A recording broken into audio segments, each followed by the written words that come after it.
Hello everyone. As a continuation to the last video that I had made, I kind of wanted to keep going and talk more about these manners and respect, but in a slightly different context.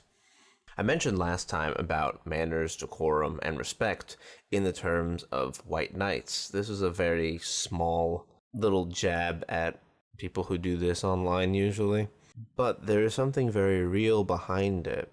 White knights are typically memed on because a damsel is in distress and now I must run to her side and protect her because I'm a nice guy. I kind of wanted to go a little bit more in depth on that and flush out a little more on what I meant when I said manners and decorum in that sense, especially in terms of women. Now, my grandfather was apparently, according to my grandmother, he was the picture-perfect gentleman. I mean, he was very, very formal, to the point where he would not curse in front of women. He would not watch certain shows when women were around because he thought the topics and or the mannerisms were inappropriate. There are a bunch of examples of how he was a good man, and my grandmother tells me all about it all the time, and I really enjoy that. But there are certain things that have kind of gone by the wayside and aged with time. But there are certain things that I think that men can still adhere to in today's current year. For example, something simple enough. When you're walking down the street, the man often will take the side closest to the road, putting the woman on the inside of the sidewalk. The reason for this was so that if a car came up and splashed something or got dirt everywhere, the guy would take all the hits of the water or whatever. Of course, this is an older one, but this is one that I hadn't heard a whole lot about until my grandmother had told me about it. And so I was very little when she started teaching me these things. And I thought, hey, that's kind of sweet. I like that. Another one, and I don't see this very often, but it's worth mentioning. If you are a potential suitor for a girlfriend, let's say you're in high school, right? And you're picking her up for a date. Do you A, stay in your car with the car on and beep for her to come out because you're home or you're at the house? Do you B, text her, stay out in the car with the car on? Or do you C, turn off the car, get out of the car, and knock on the door?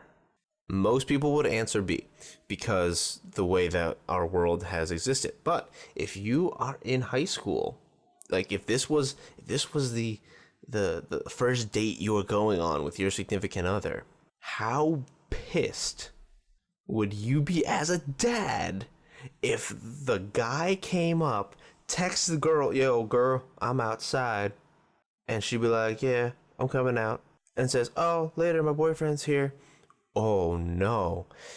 No. Especially if this was the first date. Oh, God. Maybe I'm a bit of an older soul in that aspect, but if I were a dad in that scenario, oh, I would lose my shit. I'd be like, no. I would go out there first. I would knock on the window and be like, come inside, please. Let's sit down, let's have a chat.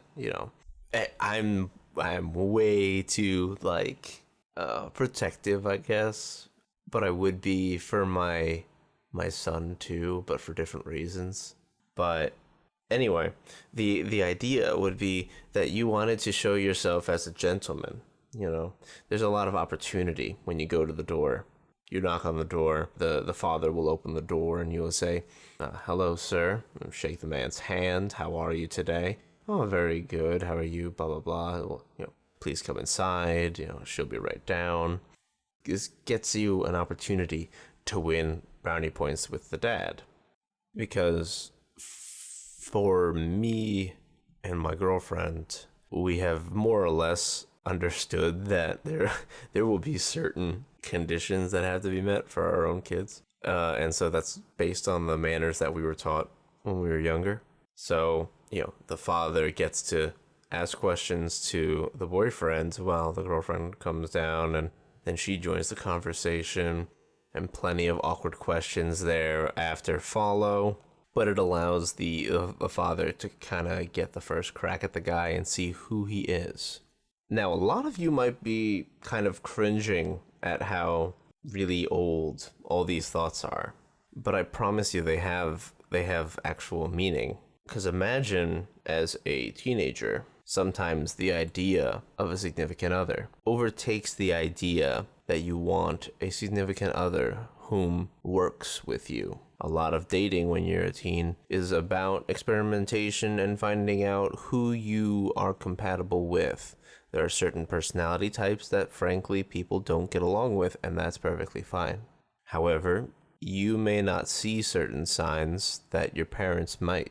And when they come to the door and your parents get to speak with those potential partners, then they get to kind of use their experience as a way to judge and kind of assess who this person is. Because, let's take the most anti-conservative view on this one for a second. If your daughter is going to go on a date with a guy who's tatted up, who's got face piercings, punk rocker type, very, very like 80s movie bad boy, But you find out that when he comes in, he's actually a wonderful man who's actually rather devoted and ambitious and a rather gentlemanly type. You get to experience that, and you don't have to rely simply based on his appearance what his intentions might be. Some of you might say that's not your place to judge. Yes, it is. I'll tell you that right now. Yes, it is. As a parent, yes, it is definitely your position to do that. It is most definitely your position to protect your kids. And so I don't want to hear any of that shit. If you have a good ass reason as to why a parent should not get involved in their kids' dating life, I'd love to hear it, because you're gonna have some explaining to do. And let's take it the other way around, right? Let's say you're not the father. In fact, you're the mother. Moms are really protective too. Don't get me wrong, it's not all the father looking out for the daughter thing. Moms are very protective of their sons. Moms will protect their sons so much. You never mess with Mama Bear's cub, If there is a girl who a boy's mother thinks, nah, I don't think she's right for you, there very well might be a reason. This one is a little bit harder for me because of, experiences I've had in the past, but there is some merit to a mom looking out for her son when it comes to relationships and how to act with those people. So, tangent over, let's keep going with the whole gentlemanly manner thing. Pull out the damn chair. Pull out the chair before she sits down. It doesn't take you long. Hold the door. If it's cold, give her a jacket. Give her your jacket, unless you're at the house, in which case give her a jacket, which invariably she will leave in the car, and then you will give up your jacket. But that's just how that works. As a guy, you should be very expecting of the fact that you will not own half of your jackets once you're in a relationship, and that's just how it is. There are little things that can show a certain amount of consideration for the other person and a little bit of extra effort. Consider that the next time you take your girl on a date, take your man on a date, you could do that too. That would surprise the shit out of everyone, and that would be funny. What an interesting way to start a conversation. Oh, I would love to see that. That would be such a funny in an awkward way. Oh, that'd be so cute. If the girl comes and pulls out the guy's chair and just wears the pants in a relationship. That'd be it. So entertaining. Especially if I were like a fly on the wall for that one. Oh, that would be so great. I would love that. But anyway, that's gonna be enough for this one.